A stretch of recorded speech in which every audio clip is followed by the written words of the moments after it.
John Chilembwe was born in Sangano, Chilembwe district in the south of what became Nyasaland in June 1871. Chilembwe's father was a Yao and his mother a Manganje slave captured in warfare. When Chilembwe was 9 years old, he enrolled at the Church of Scotland Mission in Blantyre. It is during this time he was converted to Christianity by Joseph Booth, a British Baptist missionary. Booth had arrived in Africa in 1892 as a Baptist to establish the Zambezi Industrial Mission near Blantyre. Booth was critical of the Scottish Presbyterian mission due to its reluctance to admit Africans as full church members.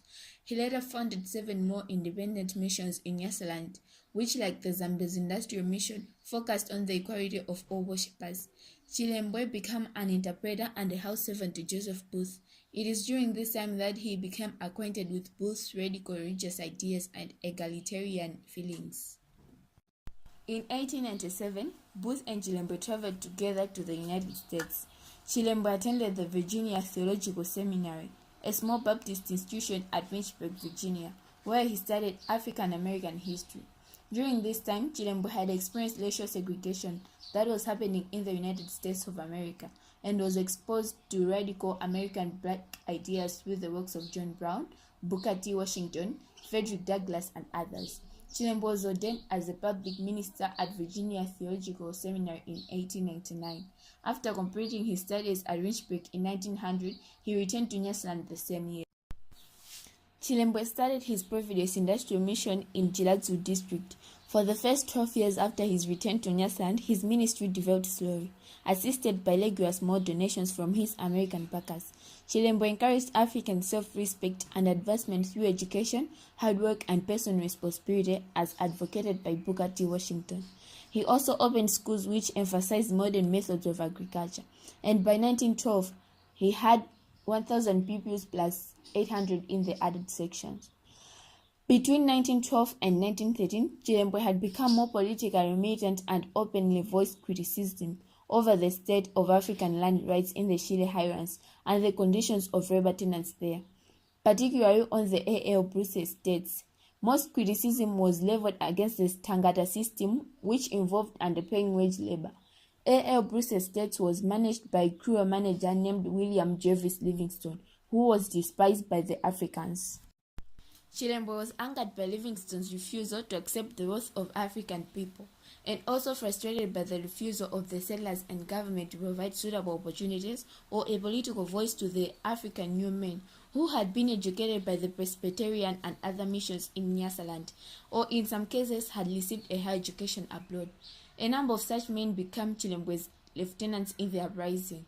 When the First World War broke out, Malawians were drafted to serve in the British Army. In the course of this war, some 19,000 Nyasaland Africans served in the King's African Rifles, and up to 200,000 others were forced to be porters in the varying periods, mostly in the East African campaign against the Germans in Tanganyika, and a disease caused many casualties among them. One of the earliest campaigns, German invasion of Nyasaland and a battle at Kalonga in September 1914, caused Chilembwe to write an impassioned letter against the war to the Nyasaland Times newspaper, saying many Malawians had already shed their blood, others were being crippled for life and invited to death for a cause which was not theirs. The wartime censor prevented publication of the letter, and by December 1914, Chilembwe was regarded with suspicion by the colonial authorities. Early January 1915, Chilembwe and his reading followers aimed at attacking British rule.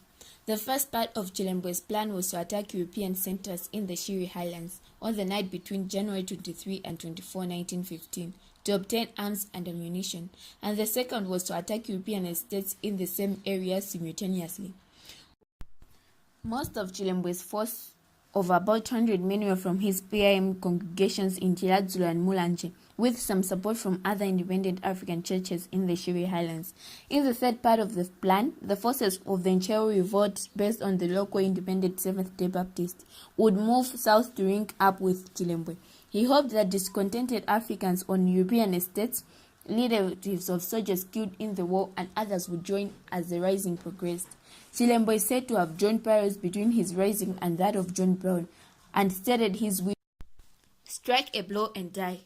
The attack on European estates was largely one on the Blues estates. where William Jervis Livingstone was killed and beheaded, and 2 other European employees killed. 3 African men were also killed by the rebels. A European-run mission was set on fire, and a missionary was severely wounded, and an African girl died in the fire. Apart from this girl, all the dead and injured were men, as Chilembwe had ordered that women should not be harmed.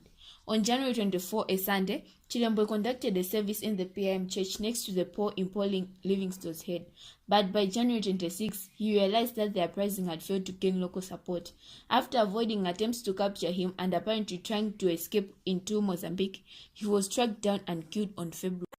Most of Chilembwe's leading followers and some other participants in the rising were executed after summary trials under martial law shortly after it failed.